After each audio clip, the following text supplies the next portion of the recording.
Sextou. Sextou, pessoal, sextou. Se sextou é dia de sextas assustadoras aqui no canal Ler até amanhecer. Eu sou a Joyce Rodrigues e sejam todos muito bem-vindos. Eu já vou falar pra vocês que nós estamos em um feriado prolongado e tem muitos turistas aqui na cidade, mas muitos mesmo. Mal dá pra você se mexer e tem muito barulho, tem muita moto também, muitas entregas de iFood. Deus abençoe o trabalho deles, mas faz bastante barulho, então já conto com a compreensão de vocês, porque eu não vou conseguir esperar tudo isso passar para gravar vídeo, senão esse vídeo não sai hoje. Pedido de uma inscrita, da Elizabeth Machado, que pediu para que eu trouxesse, então, a história de uma princesa chamada Elizabeth Demidoff. Mas depois, com as pesquisas, eu descobri que, na verdade, ela não é uma princesa, ela é uma baronesa. E o túmulo dela, então, a lápide dela, mais precisamente o mausoléu, né, porque o negócio é gigante, fica naquele cemitério lindo em Paris chamado Père Lachaise. Então, é essa história que eu vou trazer para vocês, porque muita gente diz que o testamento dela tem uma pegadinha, que além de fazer tudo se tornar ainda mais estranho, pode ser aí que ela tenha sido uma suposta vampira.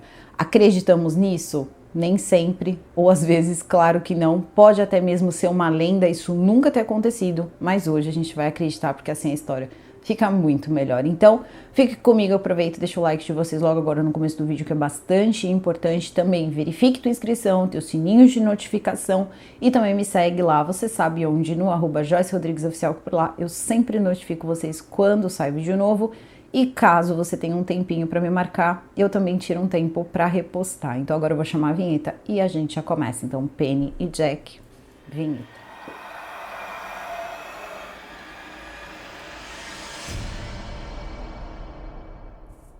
Bom, primeiro ninguém precisa falar da beleza que é o cemitério Père Lachaise, tá? Lá em Paris, é um cemitério lindíssimo, com 44 acres de terra, então é um cemitério grande, relativamente grande, e conta com quase 1 milhão, tá, de pessoas ali enterradas em mais diversas épocas, aí nas mais diversas épocas, e também algumas celebridades. Depois a gente fala um pouquinho aí mais pra frente sobre todas essas pessoas. Tem o Jim Morrison que tá enterrado lá, tem várias pessoas, até o Balzac tá enterrado lá. Só que a questão toda é, esse cemitério no começo ele foi criado em um local onde nem faria parte de Paris. Então na época em que Paris ali, né, em que a França estava sendo desenhada, essa parte que eles criaram esse cemitério, ele não era para fazer parte de Paris. Depois, futuramente, foi feito um novo desenho e assim esse pedaço aí, né, passou a pertencer a Paris. E também tem uma outra coisa que é importante deixar ressaltado aqui. Esse cemitério ele não foi criado, nunca foi pensado aí em ser para celebridades ou pessoas muito ricas. Isso aí foi uma ideia colocada por padres, por pessoas ali religiosas na época que pensaram da seguinte maneira: nós já estamos aqui passando por uma situação em que não tem mais lugar para poder, né, fazer sepultamentos, então vamos criar esse cemitério. Só que aí o que eles pensaram? Criaram um cemitério e perceberam que era muito barato fazer ali os enterros. Então eles pegaram de outros lugares, ali, de outros cemitérios, algumas figuras ali importantes, ali por volta de 1800. Então eles pegaram, tiraram aquelas pessoas de um determinado cemitério e passaram para esse cemitério novo, fazendo assim com que tivesse pessoas importantes enterradas nesse cemitério. A primeira pessoa que foi enterrada no Père Lachaise foi uma menina de 5 anos e era uma pessoa assim que não tinha condições financeiras, era uma condição assim bem baixa. E como a garota era de uma origem humilde, eles acharam que aquilo não ficaria muito bom. Então, depois que passaram aí essas pessoas mais importantes, mais pessoas importantes começaram a querer então usar esse cemitério como local do seu descanso final. Essas compras elas eram feitas antes, então a pessoa ia lá e basicamente reservava um mausoléu ou reservava uma lápide e assim já ficava organizado para quando essa pessoa partisse. Depois, conforme o tempo foi passando, eles foram deixando o lugar cada vez mais bonito e começou a ser quase uma disputa, né? Uma disputa do além-vida, uma lápide mais bonita, uma lápide mais suntuosa. E o resultado disso foi: esse lugar é um dos lugares aí mais visitados da França e as pessoas adoram fazer esses passeios dentro desse cemitério e tal. E também tem uma certa rua, uma rua chamada Rua 19. Para quem não sabe, vários cemitérios aí tem ruas, né? Então rua tal, que é para você saber a localização das lápides e tal. Existe uma rua, tá, que é chamada Rua do Dragão, lá no cemitério Père Lachaise.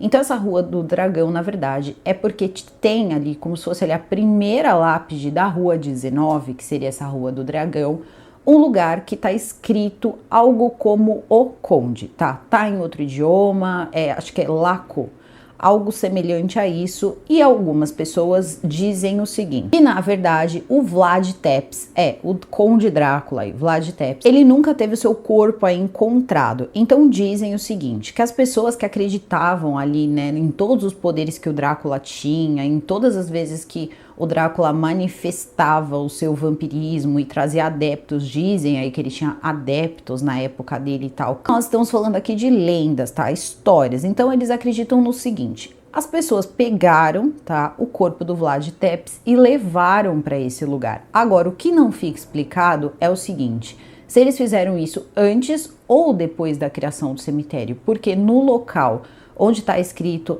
Laco, não tem absolutamente nada, não tem corpo, não tem nada. Então eles não sabem o que pode ter acontecido. E aí fica, né, aquela coisa. Será que ele levantou e que ele foi embora? Será que alguém depois retirou também o corpo dele de lá? Será que foi retirado durante o período em que se construiu o cemitério? Ninguém sabe. O Père Lachaise parece muito antigo. Quando a gente olha assim, as imagens desse cemitério, que é muito lindo, eu morro de vontade de conhecer, parece que esse cemitério é muito, muito, muito antigo, mas ele não é. O Père Lachaise, ele foi inaugurado no ano de 1804. Durante a inauguração, o local já era um local assim bem bonito. É incrível que pareça, essa divisão, essa rua 19, ela tem muita acácia. E essa árvore aí, essa acácia, parece que tem, tá? Tudo isso eu fui pesquisando depois aí, algumas coisas referentes a isso, é o seguinte.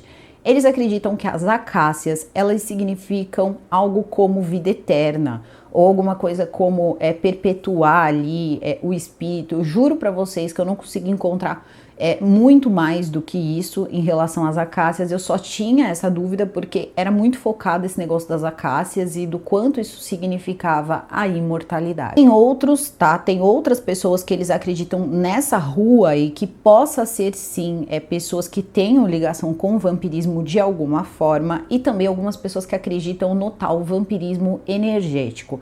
Esse negócio do vampirismo energético já é uma coisa que a gente já é uma outra esfera, acho que eu já fiz algo semelhante a isso, falando um pouco sobre vampirismo energético, mais no vídeo do cemitério do Highgate. Acho que eu fiz uns 2 vídeos sobre o cemitério de Highgate, onde teria aí essa criatura que sugaria energia das pessoas. Então, talvez isso aí seja até um pouco mais crível, porque afinal de contas existem sim pessoas que a gente acaba se aproximando e parece que a gente sai assim sugado, né? Tem aquela energia pesada mesmo, parece que vampiriza a nossa energia. Mas no caso do Vlad Tepes, nós estávamos falando sim de bebedores de sangue, assim como existem também grupos de pessoas que fazem essa ingestão aí, na minha opinião, nem um pouco comum. Mas a questão é a seguinte, por que também eles colocam essa rua como sendo a Rua dos Vampiros, né? Onde vampiros seriam enterrados? Devido também à decoração que são feitas em suas lápides. Então parece que nessa rua 19 aí, ou nessa divisão 19, os ornamentos aí das lápides sempre contam com coisas como alguns morcegos, algumas criaturas da noite, são coisas um pouco mais sombrias. Então o que acontece? As pessoas têm medo, né? Dizem que quando passam pela rua sentem ali como se estivessem aí sendo sugados, principalmente quando param na frente do maior, mas do maior mausoléu que tem no cemitério Père Lachaise. Eu jurava para vocês que eu não sabia que esse era o maior, tá? E também são as fontes que dizem, eu também não vi pessoalmente, mas olhando a foto é grande pra caramba. E se trata do mausoléu que é da baronesa Elisabeth de Midolph. Existem sim algumas histórias aí pelo mundo, né? Algumas histórias aí pelo tempo que contam sobre pessoas que de repente tinham essa crença em relação a sangue, em relação a usá-lo como produto cosmético, e por algumas vezes a gente vê até os dias de hoje aí alguns procedimentos em que é utilizado, claro, o da própria pessoa, né, quando você está fazendo ali, como uma forma ali de ajudar até mesmo a estancar, tem toda uma questão estética aí relacionada a isso. Só que parece que em alguns momentos aí da história as pessoas usavam isso acreditando que era a fonte da juventude. Se elas tiveram ali algum contato com algum grupo que se utilizava disso ou que tinha uma crença em relação a isso, Ninguém sabe, mas aí a gente tem a Elizabeth Bathory, que a gente sabe que também mexia com esse negócio, né, usava, fazia utilização desse estranho cosmético, só que não tem nada relacionado à vida da Elizabeth Demidoff que dê a entender que ela fazia utilização aí dessa prática ou que ela poderia ter ligações ocultistas. Ela teve uma vida muito a par aí, muito diferente de outras mulheres aí da época, mas é apenas isso. Então, vamos conhecer um pouco da história dela e entender também por que o testamento dela é tão esquisito. Bom, é contado que a baronesa Demidoff, ela acabou nascendo como Elizabeta Alexandrova Stroganova, tá? Ela teria nascido na Rússia no ano de 1779, em 5 de fevereiro. E ela acaba nascendo em uma das famílias mais ricas da Rússia e uma família que estava ainda com a riqueza em ascensão. As formas com que essa família fazia dinheiro era com comércio, com terras, mas o que mais dava dinheiro era peles. E eles também ganharam muito dinheiro com o sal. Eu não sei se vocês sabem, mas o sal, até mesmo aqui no Brasil, era uma coisa que realmente, muitas vezes até o nome, né? Não sei se vocês sabem, mas o nome salário, que é o que normalmente se recebe por fazer alguma coisa, é chamado de salário sal. Então, antigamente, quando as pessoas trabalhavam, muitas vezes não se utilizava moeda, as pessoas recebiam em sal, de tão caro, de tão valioso ali que era o sal. Então, essa família era uma família que acabou enriquecendo muito nessa época com o sal também. E ela nascendo nessa família tão rica, não é colocado se ela tinha irmãos ou não, e pelo que eu entendi ali, não, era só ela mesmo, porque ela é contado, né, que durante a vida dela, ela nasce desde cedo, desde pequena, ela sempre foi muito bonita, então tem retratos dela ainda criança. Muitos pintores, aí, muitos artistas gostavam de agradar a família fazendo retratos da pequena Elisabetta. E quando ela tinha 16 anos, ela já era uma pessoa conhecida pela sua língua. Parece que ela era uma pessoa muito alegre até demais para uma mulher, porque ela se envolvia com tudo. Ela se envolvia com outras religiões, ela tinha opiniões políticas, ela falava de diversos assuntos que mulheres não se metiam a falar, então ela era conhecida aí por ser uma pessoa um pouco mais destemida. E aí a gente também entende que a família dela não a reprimia em relação a isso, ou ela não falaria. Seria mais ou menos assim, porque mulher naquela época, né, vocês sabem, fala se a família deixa, se a família não deixa, não fala. Só que tem uma hora que isso acaba pesando, a época acaba pesando, as situações, as condições que as mulheres viviam na época, acaba pesando na vida dela. Que é quando ela tinha 16 anos, que o pai dela faz então um casamento arranjado para ela com um homem extremamente importante, com um industrial riquíssimo chamado Nikolai Demidoff. E o Nikolai Demidoff, ele era 6 anos mais velho que ela, ele tocava indústrias, então ele era realmente muito focado para a idade dele, ele não discutiu, tá, em relação a se casar com ela, porque parece que foi arranjado ali entre pais, então nenhum nem outro ali estava ciente que iria se casar até avisarem para eles. Quando eles se conhecem, parece que o Nikolai achou ok, ela era uma mulher muito bonita, uma mulher muito inteligente, tinha um bom humor, só que ela não gostou dele, tá? Ela não gostou dele, ela achou ele uma pessoa apática, ela não gostou do humor dele porque era zero, então parece que já não ia dar muito certo. Ela chegou a dizer pro pai dela que ela não queria se casar, mas o pai dela disse que era a vontade de Deus e que eles precisavam unir, inclusive as casas, os seus nomes e também ali as suas indústrias, o seu poderio, né? O seu poderio de grana.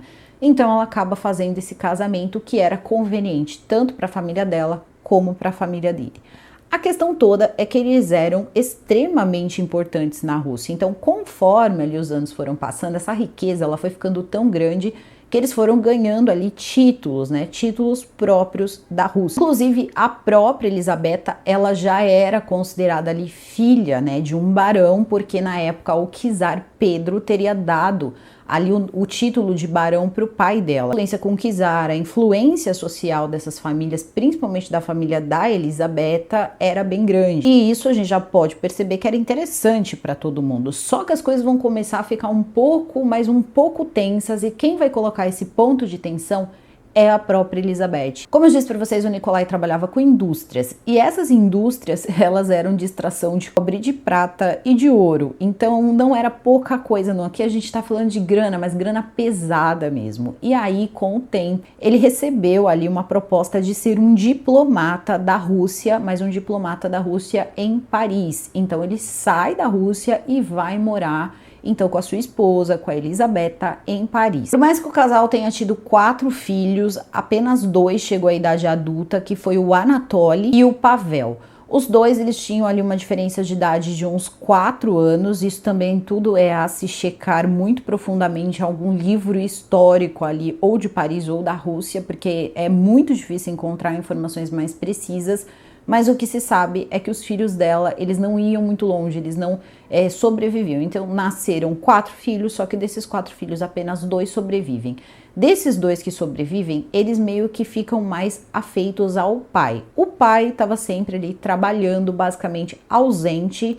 E enquanto isso, tá, eles também se apresentavam nos lugares. O filho do casal, o Anatoly, parece que ele também estava continuando aí essa ascensão familiar, sendo considerado até mesmo um príncipe ou, né, algo muito semelhante a isso na Itália. Então ele era uma pessoa extremamente importante, extremamente querida na Itália. Inclusive, ele acaba desposando a sobrinha de Napoleão. Sim, estamos falando do Napoleão, Napoleão Bonaparte. O título de Príncipe de San Donato é dado pelo próprio governo italiano ao Anatoly. Então a gente já percebe que eles foram realmente ascendendo cada vez mais. Essa época ele já estava casado então com a Matilda, com a sobrinha do Napoleão, e aí acontece o quê? Acontecem tensões. Por quê? A família, ela se posicionava claramente, isso em Paris ou em qualquer outro lugar que a família acabava se deslocando, e eles falavam publicamente, principalmente a Elizabeth. Ela dizia que apoiava Napoleão, então eles apoiavam assim de cara mesmo, eles falavam, deixavam isso muito claro, o que era uma coisa que muita gente não fazia. As pessoas tinham um apoio, mas aquele apoio que ficava ali quieto. As pessoas ajudavam muito de forma quieta, se metiam, mas se metiam sem ninguém ficar sabendo. Ninguém era tão assim exposto, né, nas suas opiniões, porque esse jogo de poder ele pode mudar a qualquer momento. E é justamente isso que vai colocar a família, então, numa posição muito estranha. Em 1805, cria-se uma tensão muito forte, mas muito forte, entre Napoleão e a Rússia. E as coisas começam a ficar apertadas. Por quê? Porque eles eram russos que estavam apoiando Napoleão. Então, o que acontece com o Nicolai? Devido a essa tensão, o Nicolai ele é retirado, então, da França, e ele é realocado. E ele tem que voltar para a Rússia. Isso tudo devido a ele ter colocado, né, ter deixado público que ele apoiava Napoleão. Ele passou por momentos ali tensos, momentos de tensão para limpar ali a reputação dele em relação à Rússia, porque afinal de contas a tensão começa. A família chega a voltar para a Rússia, os filhos e também a própria Elisabetta, mas a Elisabetta não fica muito tempo lá não. Ela vai ficar alguns meses e ela vai se separar naquela época, tá? Ela vai se separar então do Nicolai. Ela vai sair então da Rússia e vai embora para Paris. Ela quer passar o resto da vida dela em Paris. Isso era por volta de 1806 e mal sabia ela que a vida dela já estava chegando ao fim. Então, ela logo que chega a Paris, alguns dizem que ela poderia ter se mudado com um dos filhos, mas a maior parte aí das fontes diz que ela se muda sozinha e que ela passa a ter uma vida inclusive muito agitada, muito boa, e que ela tinha um problema. Ela começou a escutar várias e várias histórias, que era uma coisa muito comum na época, de pessoas que eram sepultadas e que depois acordavam. Isso é uma coisa muito comum. Existe aí, de fato, uma doença, tá? Que faz com que a pessoa aparente estar ali sem vida, mas depois essa pessoa volta à vida. Só que naquela época, que os enterros eles eram feitos ali meio que rápido, isso acontecia, né? A pessoa acordava, só que a pessoa já estava enterrada. Quando ela começa a ouvir essas histórias, cada vez mais, ela fica tão assustada que ela começa a pegar muito medo. Ela pegou medo de dormir, ela começou a apresentar ali alguns problemas que deixavam ali os funcionários dela um pouco preocupados. Então, ela tinha medo às vezes de dormir por muito tempo, então ela pedia para que as pessoas fossem acordá-la de 3 em 3 horas. Isso tudo talvez tenha consumido um pouco essa parte ali mental dela e ela tenha ficado cada vez mais fraca. Não dá para entender porque não é registrado nenhuma doença, nenhuma enfermidade. O que se sabe é que ela vai falecer no ano de 1818. Então, pouco tempo depois, ela só tinha 39 anos, ela falece, só que antes ela teria mandado construir então um mausoléu em Père Lachaise, que era o cemitério que tinha sido inaugurado em 1804. Nesse lugar ela teria mandado construir quase um castelo para que ela fosse sepultada. Então, o lugar era extremamente bonito e hoje, até os dias de hoje, é um dos lugares aí que as pessoas mais aí viram aí o rosto para olhar, porque ele é extremamente grande. Ele é grande tanto em tamanho como em altura. Ele chega a ter 12 metros de altura, porque o lugar tem uma cobertura, tem vigas, tem teto, então é bem assim diferente. Aí você vê, tem a parte de cima assim, e tem uma porta, escada para a pessoa poder subir aí naquela parte onde é coberta, e tem uma porta na lateral que é onde dá de fato para o local onde repousa o corpo da Elisabetta. A Elisabetta manda construir também o seu caixão todo feito em cristal, então dava para colocar ela ali. E o corpo dela podia ser visto ali pelas pessoas, então não tinha nada, nenhuma cobertura no caixão dela. E todo lugar em volta é feito de espelhos, então a parte interna é toda feita de espelhos. O que chama muito atenção também desse lugar, né, desse mausoléu, é a quantidade de símbolos que são considerados aí símbolos ocultistas. Então você vê o símbolo, por exemplo, da Ouroboros, que é a cobra, aquela cobra circular, que alguns também ligam ao símbolo do infinito, né? Essa cobra, ela sempre está em círculo, meio que comendo ali o próprio rabo, como se simbolizasse a infinitude. Não existe final, porque afinal de contas ela tá, né, sempre em circular, então ela vai engolindo e meio que renascendo, então o renascimento e sempre é como se simbolizasse aí o infinito, a vida eterna. Alguns ligam esse símbolo também ao símbolo do infinito, que por sua vez é o número 8. E aí a gente vai partir para um outro ponto, que é o seguinte: depois de algum tempo, as pessoas começaram a dizer, depois que a Elisabetta ela vem a falecer, que começam ali depois, né, que Elisabetta é enterrada, que coisas estranhas começam a acontecer próximos aí ao local onde Elisabetta foi sepultada. Só que aí eu penso da seguinte maneira: eu não acredito que em 1818 já tenha tantas e tantas lápides tão grandes, né, tão assim monumentais como era no caso a dela. Então talvez pelo tamanho, pela grandiosidade, isso tenha dado uma impressão talvez errada, né, para as pessoas que passavam ali pelo cemitério de Père Lachaise. Provavelmente, a gente só pode supor, o corpo dela não tenha ido direto para esse mausoléu, porque dificilmente isso já estaria pronto quando ela veio a falecer, porque a primeira vez que ela é sepultada é na rua 39, é ali na virada 39 do cemitério, e não nessa 19, que seria a Rua dos Vampiros. Fato é que depois ela é colocada lá, é colocada no seu caixão de vidro, e não tem como ter certeza disso, porque, bom, só temos aí pessoas que dizem que viram, mas não é uma coisa, não é como se de repente você quisesse fazer um passeio turístico, seria interessante, mas eu acho que as pessoas não iriam querer muito não, eu acho, só acho. Todo lugar também, primeiro ela fica na Rua das Acácias, que tem essa simbologia aí de também, né, dar uma certa eternidade, simbolizar a eternidade e tudo mais, e o lugar que colocam ela, que é nessa tal Rua 19, é onde supostamente as pessoas ligadas a vampirismo, ou pelo menos o que eles acreditavam ser vampirismos, era colocado. Então, quando colocam ela naquele mausoléu enorme, começam a perceber que também várias coisas ali que enfeitam o mausoléu dela são estranhas. Comentei com vocês sobre a Ouroboros. Tem também cabeças de lobo, que muitos dizem que são os guardiões dela durante o dia, e daqui a pouco vocês vão entender por que eu tô falando durante o dia, em volta do mausoléu, e muitos morcegos desenhados. Então, tem morcegos ali.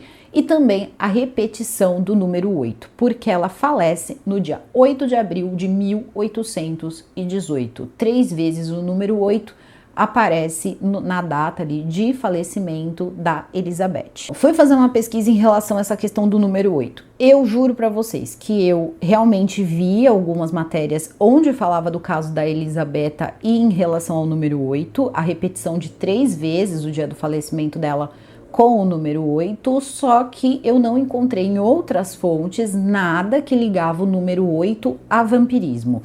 Nas histórias que falam sobre Elizabeth Demidoff, realmente eu encontrei sim esse link. O link era colocado da seguinte maneira, que o número 888 estava, né, representando os vampiros, assim como o número 666 representaria então, né, as forças aí do mal. Só que em outras fontes eu não consegui encontrar nada referente a essa ligação mística do número 8. Então se você sabe alguma coisa sobre ou leu alguma coisa sobre, comenta aqui embaixo, porque eu de fato não encontrei nada. E até esse momento eu conheço várias simbologias que podem acontecer em diversos lugares em relação ao número 8, mas eu realmente nunca vi nada referente a vampiros. Bom, e parece que tudo foi feito de acordo, né, como ela queria. Ela teria deixado ali, inclusive, coisas, documentos ali mostrando que ela teria encomendado esse lugar com antecedência. Então isso aí teria sido feito aos poucos, então não tem uma documentação certeira de quando isso terminou.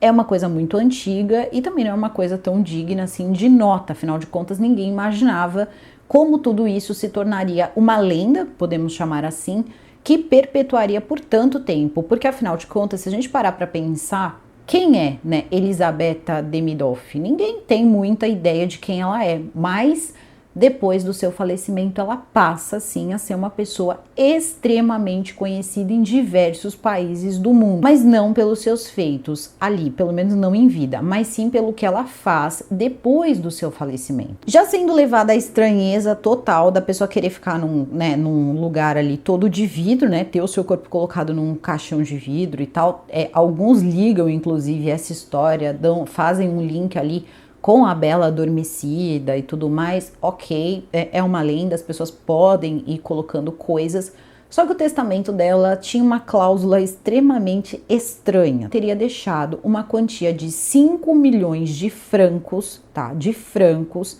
para quem passasse 365 dias e 366 noites velando ali o caixão dela. Isso é uma coisa bizarra, porque veja só como teria que acontecer. A pessoa teria que descer, como eu disse para vocês, tinha uma porta, então a pessoa podia chegar até onde ela estava e teria que ficar olhando para ela. E não teria como ela desviar o olhar, a menos que ela ficasse de olhos fechados, porque todo lugar era feito de espelhos.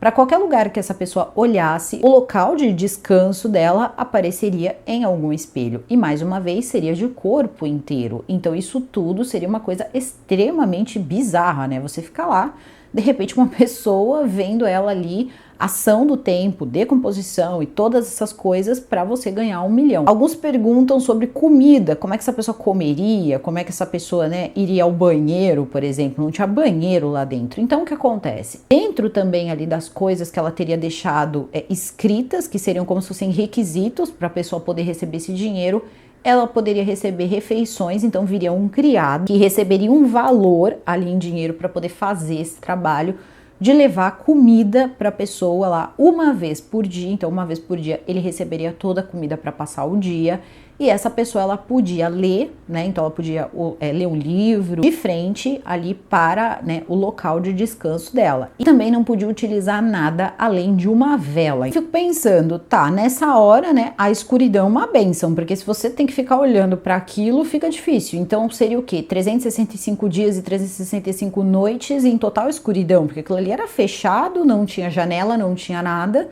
não tinha iluminação. Então uma vela faria então com que a pessoa conseguisse ver ainda melhor o corpo dela. E aí muita coisa foi ligada, né, a ela da seguinte maneira.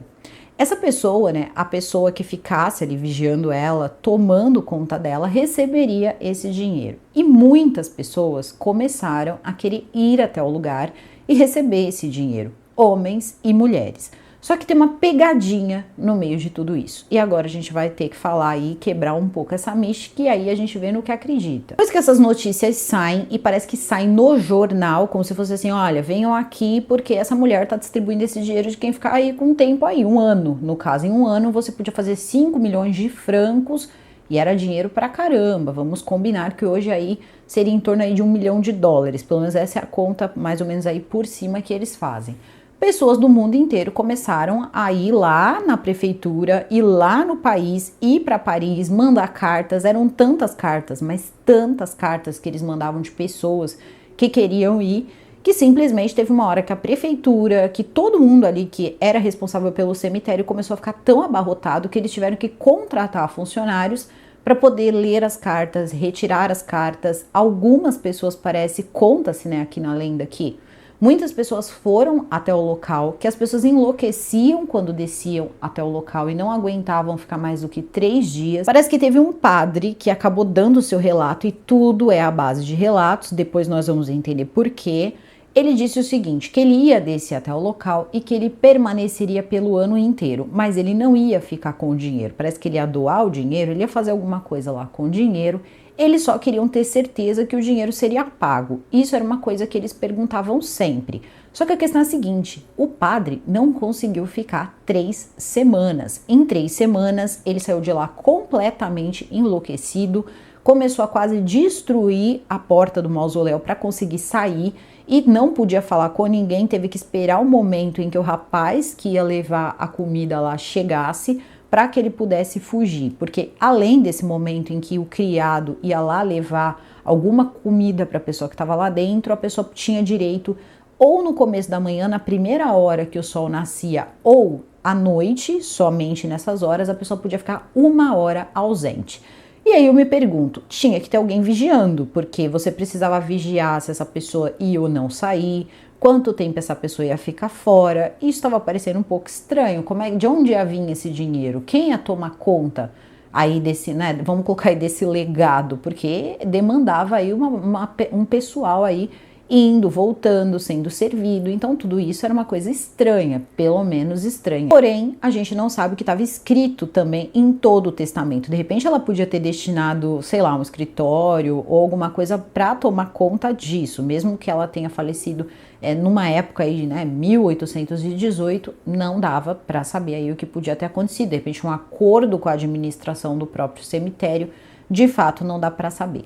Quando esse padre ele foi encontrado, inclusive ele deu ali a versão dele para alguns jornais que foram publicados em vários lugares do mundo. Essa história girou o mundo. Ele disse que ele via figuras que corriam pelos espelhos, então ele sentia também que ele era tocado, ele sentia várias gargalhadas e ele disse o seguinte, que batia inclusive com a história de outras pessoas que tinham também dado seus relatos de outros países. Não tinha limites para sua nacionalidade, então você podia ser de qualquer país. Inclusive, esse padre teve soldados, teve várias pessoas. Só que até então, o máximo que tinham aguentado eram ali 3 dias. Esse padre aguentou 3 semanas. E aí ele conta a história, né? Ele diz que quando ele desce, ele viu uma mulher que não parecia ter perdido a vida, ela parecia estar apenas dormindo, e que essa mulher era uma mulher muito bonita, e aí ele começou a vê-la dançando pelos espelhos. Só que depois não era mais essa mulher, e sim, quando chegava ali à noite, mesmo com a luz apenas de uma vela,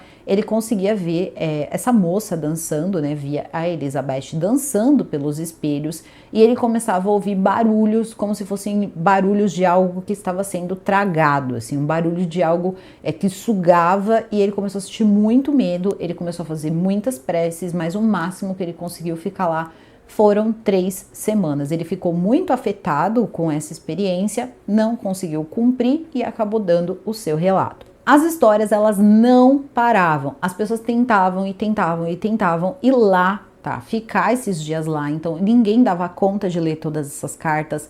Muitas pessoas pediam para que parassem de mandar as cartas. Fosse lá quem fosse que estava espalhando essa história do dinheiro e tudo mais, ninguém podia ter a certeza de que isso vinha de fato do testamento da baronesa, porque ninguém conseguia encontrar o testamento da baronesa. Ele existiu, tiveram coisas ali que foram distribuídas, mas o paradeiro ninguém conseguia encontrar. E isso, segundo o que contavam, fazia parte do plano dela. E isso deixou tudo mais confuso. Ninguém podia dizer que alguém estava mentindo e ninguém podia dizer que aquilo podia, né, ser desmentido porque estava lá no testamento. Não tinha como consultar o testamento dela para poder tirar, então, essa loucura que estava arrebatando a cabeça das pessoas. Inclusive, tiveram artigos ali que diziam que as pessoas faziam qualquer coisa por dinheiro fácil. E, de fato, era verdade. Então, Tinham mulheres que ficavam envergonhadas de dizer que queriam ficar lá, né, com o corpo, então elas diziam que estavam fazendo isso para ajudar os órfãos.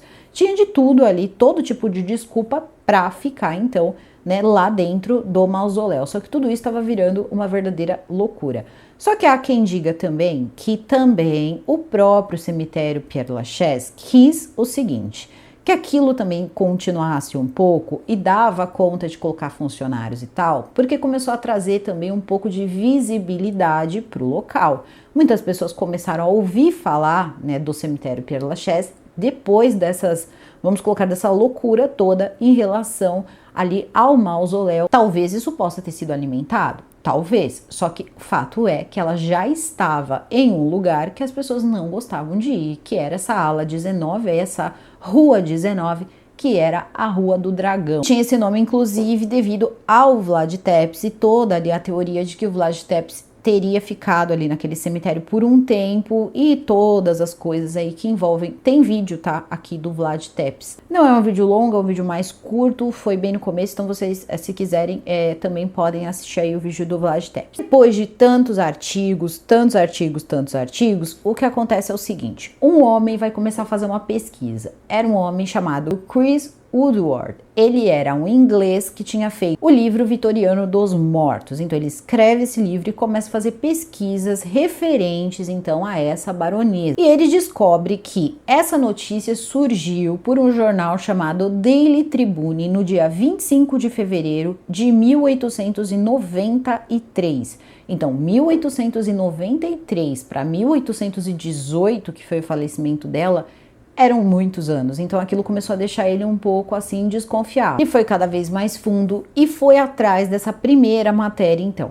Ele disse o seguinte, que ele encontrou a matéria e que na matéria, na verdade, ele via muitos erros, como por exemplo, eles davam a data, tá, de falecimento dela como 1888, para dar mais ênfase em relação ao número 8. Porém, isso não era verdade. Como foi publicada em 93, né, em 1893, ela estaria então falecida há 5 anos. Só que não era verdade. O falecimento, na verdade, foi em 1818. Então eles mentiram e mentiram muito. Tudo isso aí foi descoberto, então eles começaram a tentar mostrar para as pessoas que aquilo era uma fraude, que não existia. As pessoas diziam, então mostra o testamento. Só que o testamento não era localizado. Foi quando eles descobriram que o testamento não poderia ser localizado.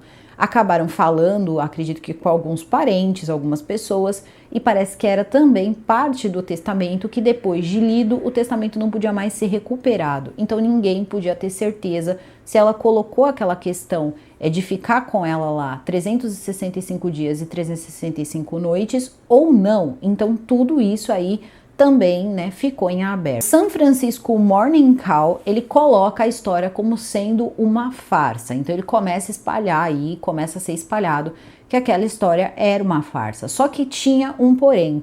Ninguém conseguiria de fato provar e muitas pessoas não acreditaram, mesmo que as pessoas foram tentando desmentir, porque eles queriam a origem, quem teria escrito. Acharam quem foi ali o homem que escreveu a matéria.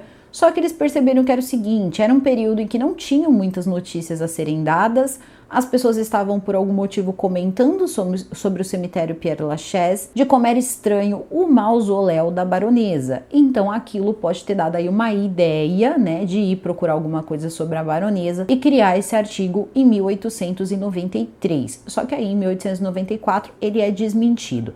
A questão toda é que quando o artigo ele surge, claro, tinham dados incorretos? Tinham, mas a questão é que já tinha muitos relatos de pessoas que tinham ido até o local. Só quem poderia desmentir essa história, se essas pessoas foram ou não ao local, seriam ali os responsáveis pelo cemitério Père Lachaise. Se eles foram, alguém os alimentou, alguém levou coisas ali para eles, alguém os retirou de lá e alguém teria que se manifestar. Só que ninguém se manifestou. Inclusive, muitas pessoas diziam que ela era uma princesa russa, o que não é real, né? Inclusive, quando pediram o caso para mim, pediram como a princesa Elizabeth Davidoff. Só que ela não era uma princesa, ela era uma baronesa. Então, tudo sobre a vida dela é um pouco aí diferente. Também, mais de uma pessoa chegou a falar sobre a questão do envelhecimento. Essa questão do envelhecimento a gente tem que tomar um pouco de cuidado, porque existem sistemas, inclusive muitas pessoas, quando falece Elizabeth II, falou muito em relação ao caixão dela, que era feito de cobre, né? Acho que era cobre, se eu não me engano, é de ferro puro.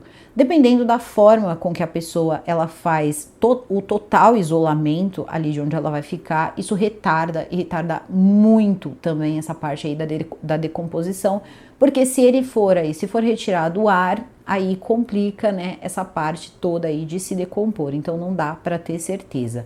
É super estranho e as pessoas começaram a falar também que quando ficavam nesse lugar não importava, tá? Quem acabava descendo e ficando junto dela dizia que não tinha como você se alimentar de verdade, porque você podia comer o quanto você quisesse, porque não adiantava, você era sugado o tempo inteiro e alguma coisa fazia com que você ficasse ali o tempo todo olhando diretamente para ela, você não conseguia desviar os olhos. E aí, de acordo com a época, onde as pessoas estavam em contato com Bram Stoker, com outras pessoas ali que estavam escrevendo sobre vampiros, inclusive dizem que o Bram Stoker, um dos lugares que ele também foi o cemitério Père Lachaise, que ele teria ido ali para dar uma olhada naquela rua, que teria ali a questão toda ali com os vampiros e tal, só que isso aqui são as fontes, então não dá pra gente ter certeza disso aí não.